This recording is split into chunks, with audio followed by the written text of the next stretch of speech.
हमारी कभी संतुष्टि रुपया से नहीं हो सकती, हमारी कभी संतुष्टि भोग से नहीं हो सकती, हमारी कभी संतुष्टि किसी पद से नहीं हो सकती। अगर हम पूर्ण संतुष्ट होना चाहते हैं तो गोस्वामी तुलसीदास जी ने एक दोहा लिखा, तब लगी कुशल न जीव कहूँ, सपने हूँ मन विश्राम, जब लग भजत न राम कहूँ, शोक धाम तज काम। जब तक शोकों के धाम, इस कामनाओं का त्याग करके भगवान का भजन नहीं होगा, तब लग स्वप्न में भी विश्राम नहीं होगा। जैसे आपने पूरे जीवन में सब सुख भोगे, आपके पास आधुनिक सब वस्तुएं हैं, लेकिन आप मरेंगे, ये बात कैसे कटेगी? और जब मरेंगे तब शरीर छूटेगा, स्त्री छूटेगी, पुत्र छूटेगा, मकान छूटेगा, बैंक बैलेंस छूटेगा, जो जो आपका सब छूट जाएगा। अब आगे आप क्या जन्मेंगे जा करके? क्योंकि जीव तो अविनाशी है। शरीर छूटना कोई अंतिम विश्राम तो है नहीं। शरीर छूट गया, अब हम क्या, किस योनि में जाएंगे? पशु पक्षी बनेंगे, कीड़ा मकोड़ा बनेंगे, क्या बनेंगे? तो जो मन को सुख चाहिए वो परमात्म सुख है, और परमात्म सुख बिना भजन के अनुभव में नहीं आता।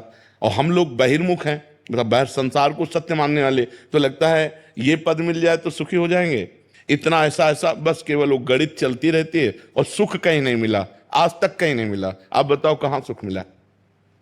सुख का मतलब है, सुख की पहचान है, जब वो सुख मिलेगा तब हृदय से निकल पड़ेगा, अब कछुनाथ न चाहिए मोरे, अब नहीं चाहिए। वो कब मिला?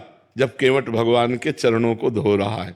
जब भगवान के चरणों को पाया तो हाथ उठा के भगवान से कह रहा है, बहुत काल में कीन मंजूरी, आज दीन विधि भल सब पूरी, अब कछुनाथ न चाही मोरे, दीन दयाल अनुग्रह तोरे। हे दीन बंधु, आपकी कृपा से आज मैं वो सुख प्राप्त कर पाया। अति आनंद उमग अनुरागा, चरण सरोज पखारन, रोम रोम आनंद से पुलकित हो रहा है भगवान के चरणों को जब केवट धो रहा है। तो जब तक भगवान के चरण नहीं मिलेंगे, जब तक भगवान का भजन नहीं होगा, तब तक आनंद और विश्राम नहीं होगा।